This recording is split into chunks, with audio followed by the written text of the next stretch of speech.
Hello friends, இன்றைக்கி பார்த்தீங்கன்னா நான் வந்து மஷ்ரூம் பிரியாணிக்கு தேவையான வெங்காயம், பச்சை மிளகா, தக்காளி, இஞ்சி பூண்டு பேஸ்ட், பிரியாணி மசாலா, புதினா, கொத்தமல்லி. அரே, இந்த 5 லிட்டர் மண்ணெண்ணெய் வாங்குறதுக்கு எங்க ஆத்தா அப்ப எத்தனை இடத்துல கொட்டை அடிச்சு ஆடி பாடி சம்பாரிச்ச காசு தெரியுமாடா? இந்த எண்ணெய் தான் எங்க வீட்டுல அடுப்பறியும். உங்களுக்கு ஹெல்ப் பண்றதுக்கு நான் ஒரு ஆள் அனுப்புறேன். துப்பு துளக்குறதுல அவன் கில்லாடி, பிரெயின் சம்பந்தப்பட்டவன், மோப்ப சக்தியில அவன் நாயை விட கெட்டிக்காரன். அப்புறம் ஆனியன் நல்லா போட்டு பார்த்தீங்கன்னா ஆக்சுவலி அப்படியே வந்து ஸ்டார்ட் பண்ணிவிட்டு அப்படியே கேஷ்யூ இஞ்சி பூண்டு பேஸ்ட் எல்லாம் நல்லா போட்டு ஃப்ரை பண்ணிவிட்டு அப்படியே தக்காளிலாம் போட்டு நல்லா வந்து வணக்கிட்டு அப்படியே நாங்கள் வந்து நல்லா அதை கொஞ்சம் அழகாக வந்து ப்ரெசென்ட் பண்ணுன்றதுக்காக நாங்கள் வந்து ரெடி ஆகிட்டோம்.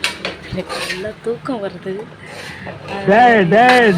நீ யாருன்னு எனக்கு தெரியும், நான் யாருன்னு உனக்கு தெரியும், நம்ம 2 பேர் யாருங்கிறது ஊருக்கே தெரியும்.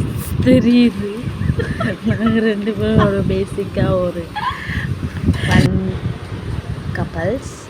ஸோ வந்து ஆக்சுவலி அப்படியே ஒரு ஸ்டைலாக போடுங்கன்னு சொன்னால் அது அப்படிக்கு போட்டார். தயிர் அண்டு மசாலா பிரியாணி மட்டும்தான் போட்டேன். அதை காரமிளகாத்தூள் போடல, எதுவுமே போடல. அப்படியே வந்து இதை மட்டும் ஒரு 3 ஸ்பூன் போட்டு அப்படியே அரிசியை போட்டு மூடி வச்சிட்டேன் பாருங்கள். சான்ஸே இல்லைங்க, சான்ஸு இல்லை தான். கொஞ்சம் பரவாயில்லை. இன்றைக்கி பிரியாணி அப்படியே இந்த லெமனை யூஸ் பண்ணி அப்படியே மூடி வச்சேன். 1000 துணி நம்ம வீட்டில் கறி துணி வச்சுருந்தாலும் இந்த பாப்பா போட்டது, பையன் போட்ட ட்ரெஸ்ஸு, சட்டி, ட்ரௌசர் தான் நமக்கு கறி துணியாக உதவும்.